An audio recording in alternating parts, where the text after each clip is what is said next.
Alright, hi everyone. Today we are focusing on the second reason, Germany's weaknesses behind Germany's defeat in World War II. Thus far, we have looked at this first reason, entry of the USA, and then now we're looking at this reason over here.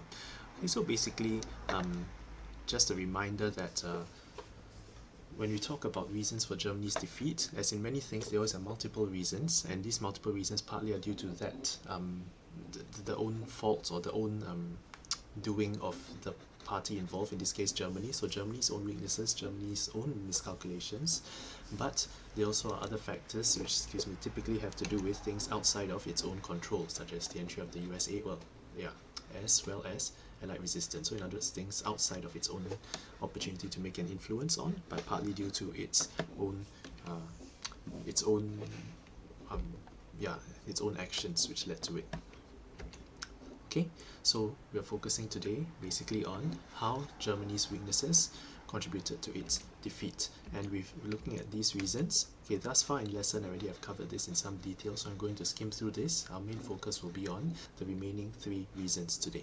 Alright, so let's start with the Germany's ineffective command structure. Now the main gist of this is that Hitler, being someone who wanted to have absolute control, alright, and have a very huge say over Germany's war efforts, he saw it fit, okay, to give military advice, to put it mildly, to his generals, even though of course they would have been much more experienced and have much greater expertise, at least militarily speaking.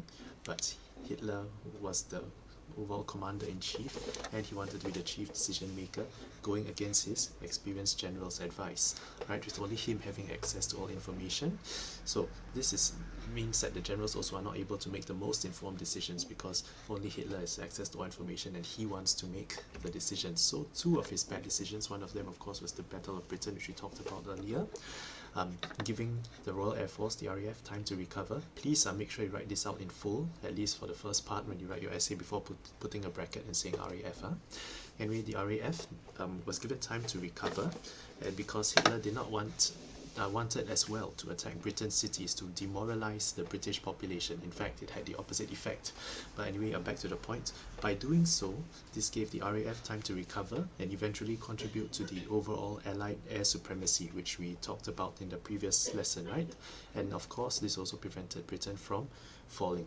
Secondly, in terms of the Eastern Front, Hitler also went against the advice of his generals. Instead of focusing on the Soviet capital of Moscow, he chose to attack other Soviet cities as well.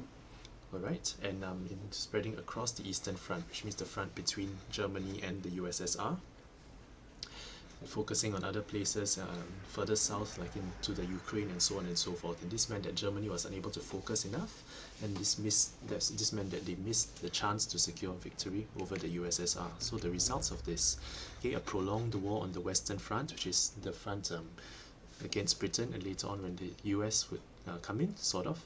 Alright, so a failure to achieve swift victory on the Western Front, because Britain was never defeated, and in the Eastern Front also failure to achieve victory on the Eastern Front and to defeat the Soviet Union. In fact, the Germans ended up being trapped in the severe Russian winter, as we talked about earlier, and suffered huge military losses, all of this contributing to its eventual defeat. Alright? Now, we're going to look at the second reason, which I'll go into in more detail. Alright, the inappropriate use of resources and military funds. So, we talked about German military tactics, and basically not just in terms of where to attack, they was not the best, also in terms of what weaponry to focus on. Okay, so basically one of the reasons for Germany's failure to secure Britain's defeat earlier on, okay, in the World War II, was because it invested heavily in battleships and cruisers, okay, instead of the more effective U-boats, which are basically the submarines, Untersea boats, I believe they're called in German.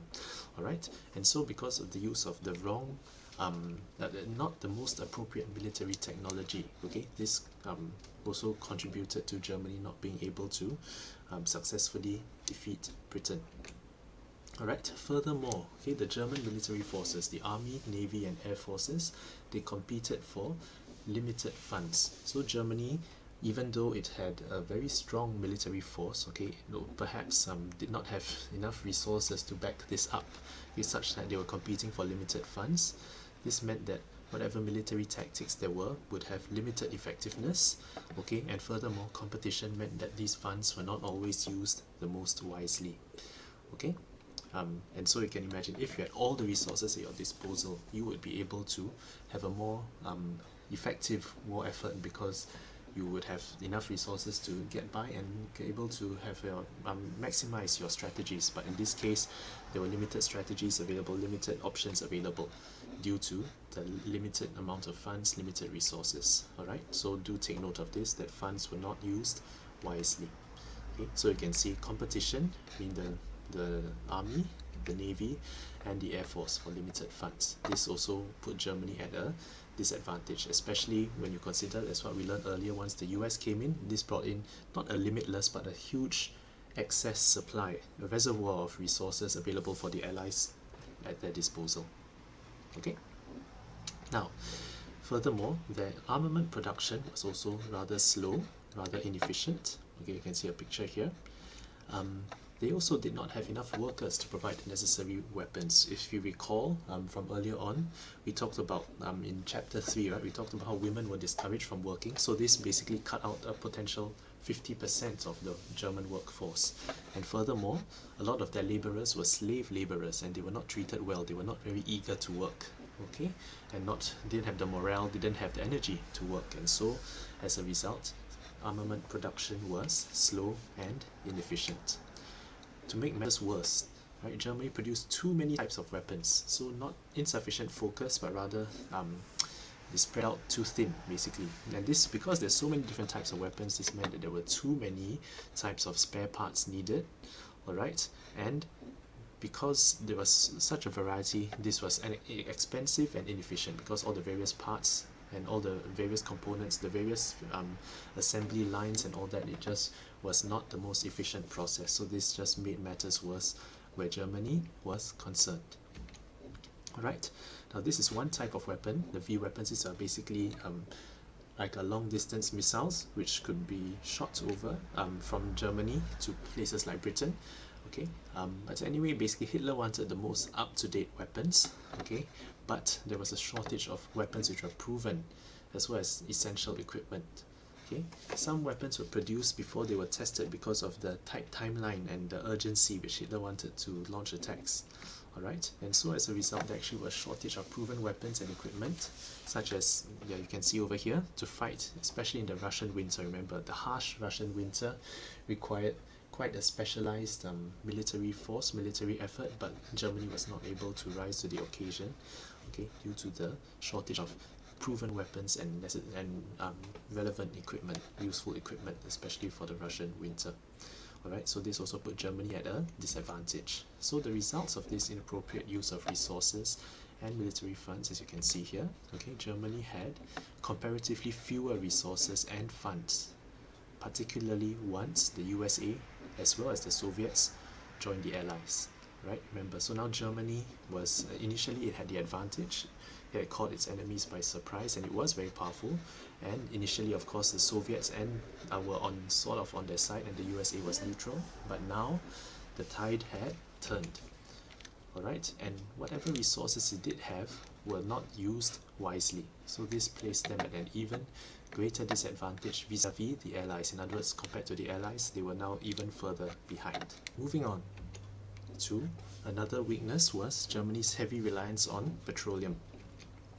Now, the answer to this question, I think hopefully all of you know in your heads, okay, basically is that petroleum equals to fuel for machinery, okay, the tanks, the ships, etc. Of course, in the manufacturing process as well. Alright, so fuel petroleum as fuel was very useful. Of course, today it still is. Now, it was basically crucial to the German war efforts. However, remember, like what I told you, even if Germany's military was very it was very strong, right? One of its weaknesses was its lack of sufficient petroleum reserves, fuel reserves to back it up, right? Because you don't have like a solar-powered military, right? You need to have fuel in the form of petroleum to run your machinery and all that, but Germany itself had lacked sufficient petroleum reserves, right? To the extent that they even invented synthetic oil, in other words, man-made oil, not from actual crude oil, okay, but a synthetic oil as a substitute for petroleum products. Okay. Furthermore, all right, they also had to rely on oil fields of German occupied territories like Austria and Romania. Remember, one of the advantages of Anschluss with Austria was the availability of various resources, including these oil fields, okay, even though there were not that many, but still there were some, as well as in Romania. These were used for the war effort. But what happened, as you can see in this picture here, okay, German owned synthetic oil plants and oil fields were subjected to bombing from the USA.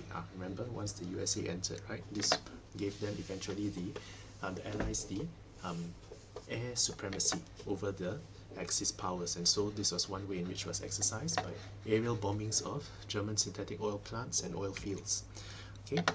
Furthermore, okay, there were these Ploesti oil fields in Romania, which, as you can see, Germany used as a chief source of its oil for its military purposes. This was also put out of operation after the Allied attacks. So even if the Germans would have quite a bit of good machinery and military equipment available, without sufficient resources, this really meant they were not worth much, right? Okay. And so you can see here some of the devastation caused by the Allied bombings of the German oil fields and oil plants. Okay, so what was the result of this? Since, for starters, since Germany was heavily reliant on petroleum, its war operations were vulnerable. If anything were to happen to this war supply, this would limit its effectiveness, and in fact that was the matter. That was the fact of the matter. What happened was, due to the Allied control of the air, okay, German oil targets were bombed and put out of operation. This meant that they had insufficient oil resources. This in turn weakened its military, leading to its inevitable defeat. Okay, so you can see how this, the heavy reliance on petroleum, led eventually to Germany's defeat. Alright, now the final reason, this is a key one, and I need you for this to have a good understanding of the map of Europe. So please understand the placement, be aware of the placement of the various countries in Europe, because this will help you to understand this factor very well. So you can see here Germany, alright, and basically all the red area was the maximum area of the area under the Axis powers control, so Germany, Italy. Of course, majority of this was Germany's effort. Yeah, so anyway, you can see here, this was the Allied maximum area of Allied expansion, and the green represents either neutral, or, oh sorry, the yellow represents the neutral, and the green represents areas which were basically yes, some of these areas are neutral too, so it's not exactly the case. But anyway, places like Britain and Soviet Union, right? These were areas which were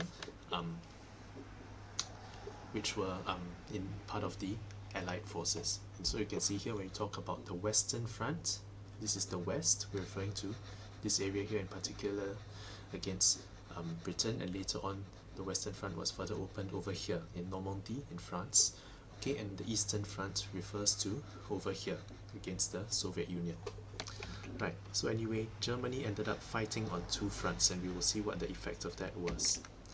Okay, now some people, including this historian Alan Bullock, okay, he says that the invasion of Soviet Union was Hitler's biggest mistake. Okay, I'll let you read this for yourself. Alright, so basically, okay, you can see that Hitler was quite a greedy person, right? I think he wanted to make sure that he had as much land as possible under his control. Alright? Okay, in order to achieve Lebensraum, or living room, living space for the German people.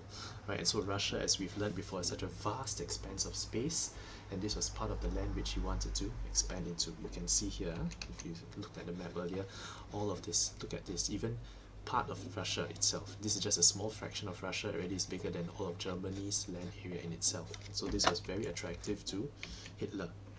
Alright, and Hitler, alright, you can see here, this is what he said about attacking the Soviet Union or Russia. We have only to kick in the door, and the whole rotten structure will come crashing down.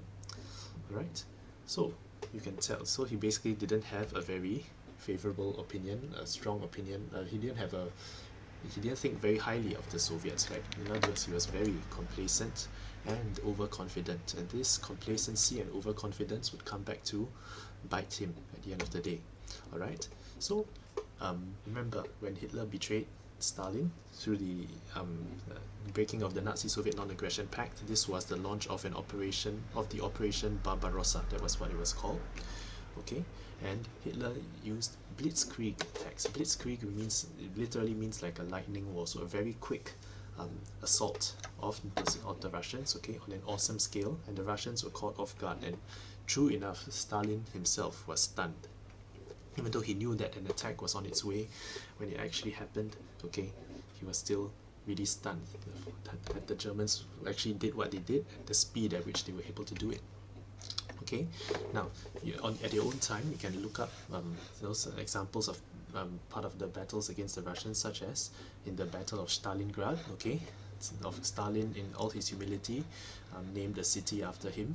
All right, and so therefore this was a main target of the Germans, just to prove a point, right? Okay, and you can find out more about that at your own time. All right, also other battles, the Battle of Kursk.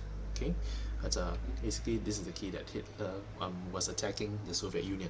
All right, now so that was on the Eastern Front. Now on the Western Front, okay, Hitler also had declared war on the USA. All right, of course, USA had entered the war after the bombing of Pearl Harbor, and Hitler had thought that, okay, never mind, we'll declare on the USA. In any case, he thought that the USA would focus on revenge, right, first, and really deal with the Japanese first. But instead, FDR, President Franklin Delano Roosevelt, he adopted a Europe first strategy.